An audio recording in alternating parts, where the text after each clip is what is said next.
Today I'll be sharing my recipe for the most irresistible banana pudding that will have everyone asking for seconds. Plus, I'll be testing out a KitchenAid attachment that will make prep even easier. I'm Rose Oatley.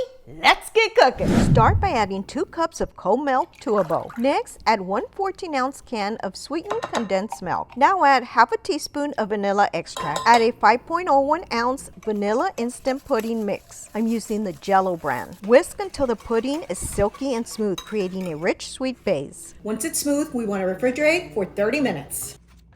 While the pudding chills, grab a box of vanilla wafers and a Ziploc bag. Add 2 to 3 handfuls to your bag. I'm using the mini-sized wafers today. Use a mallet or a rolling pin to crush them into crumbles. This will be our delicious crunchy topping, perfect for adding texture and flavor. In a mixing bowl, add 2 cups of heavy whipping cream, along with 1.5 teaspoons of vanilla extract and 3 tablespoons of sugar. Using a mixer, whip until stiff peaks form. For the whipped cream, I'm using my regular whisk attachment.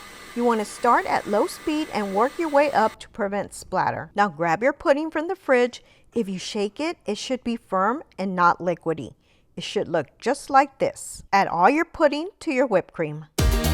You're watching Rose Oatley. Like, share, subscribe, and hit the bell to get notified of any new videos. Now here's the fun part. I'm trying out the new KitchenAid Flex Edge attachment made for your metal bowl to automatically scrape the sides, making mixing so much easier. But let's try it using my glass bowl. Also height adjustable. I've linked it below so you can take advantage of the sale. It sure beats mid-recipe scraping. This will be our luscious filling. Slice 2 to 3 bananas into thin rounds.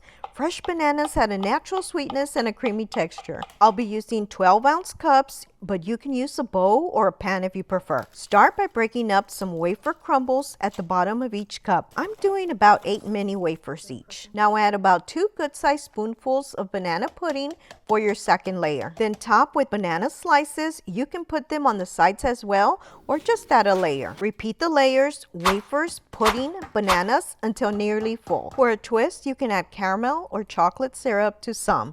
I'm doing a plain one and one of each. For the top, I'm using canned whipped cream, but you can whip up extra homemade whipped cream if you prefer. Garnish with more wafer crumbles, a banana slice, and a whole wafer for that picture-perfect finish. Cover your banana pudding cups and refrigerate. The flavors will melt beautifully. These will stay fresh for 2 to 3 days, but trust me, they'll go fast. Now it's time to give it a try. If you give this one a try, be sure and post a picture of it below. Thanks for your support and happy cooking. If you enjoyed this video and want to see more videos like this, you can support me by liking, sharing, and don't forget to subscribe for more delicious recipes. Also, be sure to check out these videos on the side. Thanks for your support and happy cooking.